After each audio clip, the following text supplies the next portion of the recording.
lit. Roll up to the party, roll up to the party. Good morning, Celtic fans, and welcome back to the channel on this nice, fine Tuesday morning, where we're going to list the 9 players that are currently out injured for Celtic. Yes, it's been suggested last night that Rocky went away for a scan yesterday, which a lot of the papers are saying, a lot of the media are saying that will leave him out the Glasgow derby. And on that note, make sure you hit the thumbs up for this video. It does give it a little bump with the algorithm, and make sure you check out hoopsmerch.co.uk for some merchandise. Anyway, let's get to the full list. That's what you're here for. You want the full list of players, and it's not a pretty read. It's not a pretty read. We'll get the thumbnail back up and get all the players on. Is it an injury crisis? I'd probably say yes, it is an injury crisis at Celtic. And bringing you the Celtic news this morning isn't great because it is all about the players that are out injured. The number of injuries that we've picked up. The only good thing that we could look at this is as we get into the season, there won't be another time during the season that we'll have 9 players out injured.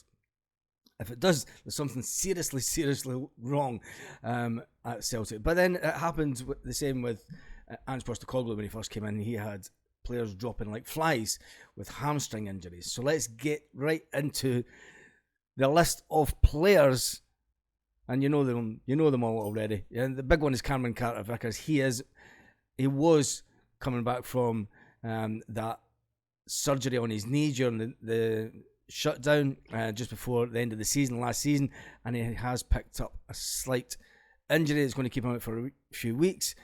Rocky is now away for a scan on a suspected hamstring injury. Stephen Welsh signed a brand new contract with Celtic, and then he's now having to go for an operation on a ligament on his ankle, and that's going to keep him out for 3 to 4 months. Kobayashi, we've not seen Kobayashi since Japan. He's another one that's kind of out with a medium-term injury. The good thing is there's not any long-term injuries at Celtic, but I would say after we play the Glasgow derby, there is that little break that we've got, and then I think we're going to get quite a few of these players back for the Champions League, so it's not panic time just yet at Celtic. There will be new incomings coming in this week, I suggest, and right even up to transfer deadline day, I think we might be surprised and there might be a couple come in on transfer deadline day. You've got to remember that Cameron Carter-Vickers and Jota were both deadline day signings. So the fact that we sell Carl Starfelt to Celta Vigo just a fortnight ago, that was probably the mainstay of our defence. The fact that Rocky has now picked up a hamstring injury, it's looking like he is doubtful for that. Welsh, Kobayashi, that's the partnership that you thought would maybe step up to the mark, but they're out injured. Doesn't mean Liam Scales and Gustav will be the players that are coming in to play in defence in the next couple of weeks. Another player that is coming back is Alistair Johnston. He's expected back soon. We've seen him, he's ahead of schedule after his back surgery, and he was back on the pitch on Friday training with the team. He has been training himself for the last week or so, but it's good to see him back on the training field with the players training. So it looks like Alistair Johnston will be back, and it'll be absolutely fantastic. We really need to get him back. Going forward, you've also got Mikey Johnson, who's out for 3 months. You've got Marco Tillo, who hasn't even kicked a ball for Celtic yet. It would be good to get him back, but the manager did say at the time it's going to be mid-September before Marco kicks a ball for Celtic. You then get Rio Hatate, who's out injured, and up front you've got the striker that is also injured. So, I think the fact that the first one that we're going to have back is probably Alistair Johnston. It's imperative that we get him back and up to speed, especially for the derby game. The fact that we do have 9 players out injured, they're not significant injuries as a whole. They're not bad injuries. I mean, they're not long-term injuries that are going to keep them out for the season. So there's no need to panic buy. The manager has said that he's reluctant to go into the market to buy another defender. He says we're quite covered with defenders. And the irony is we let Bosun Lowell go out on loan. It doesn't look like Liam Scales will now go to Aberdeen unless there's a last-minute change of mind by the manager.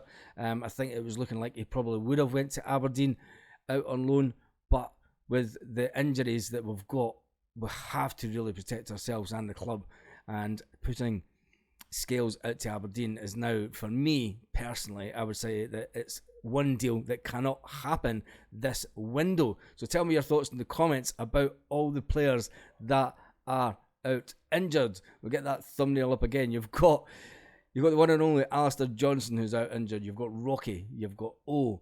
You've got Mikey Johnston who's out injured. And people are saying, well, do you know what? Mikey Johnson hasn't played for years at Celtic, so he's no big loss. You've got Stephen Welsh. Stephen Welsh would have been on the bench at least for the game, the Derby game. Cameron Carter-Vickers is still the big loss for us just now. And then you've got Marco, who hasn't kicked a ball.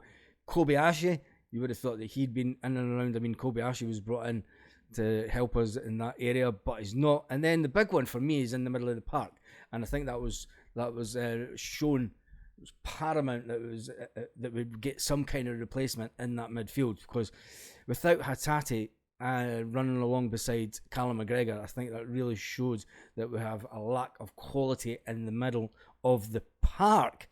So back to some Celtic transfer news, and it looks like Celtic might be in line for some more money from a player that was sold just back in March. This is unbelievable. The fact that he's scored 12 goals in 18 appearances for Atlanta. Even I'm at the point now. Now, we did call him the Grumpy Greek because, well, I called him the Grumpy Greek because he was wanting away from Celtic. He was unhappy at Celtic, the fact that he wasn't getting enough game time behind Kyogo. We brought in O, and let's face it, O couldn't lace big Georgios boots. And it has now been said that there's clubs in Europe looking to test the resolve of Atlanta to see if they can take him off their hands, but they have said that he is one player that they're not willing to sell at the moment. You couldn't make it up, Celtic. Honestly, you couldn't actually make it up. It is unbelievable.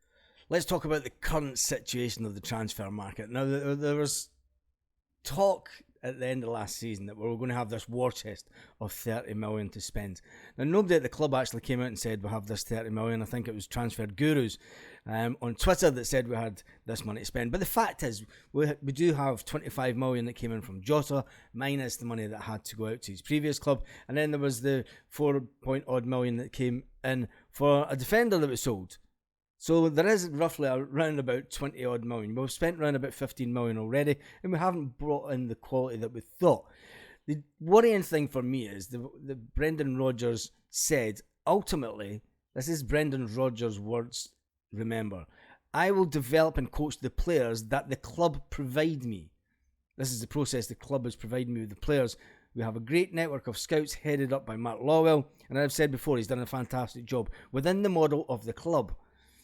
Is it time that the club broke with that model? I mean, bringing in these players to develop them and sell on is all good, right? But we brought in Cameron Carter-Vickers, who was pretty much a tank when he came in. We need to be bringing players in that now are of a better standard and are first team ready.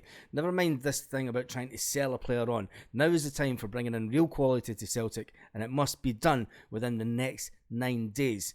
Brendan Rodgers has got a big decision to make over the next 9 days, and it's basically going to put this season and his Champions League, anything that he wants to achieve in the Champions League. If there is a pipeline of players, he better start getting them in the door real quick. Lit. Roll up to the party, roll up to the party.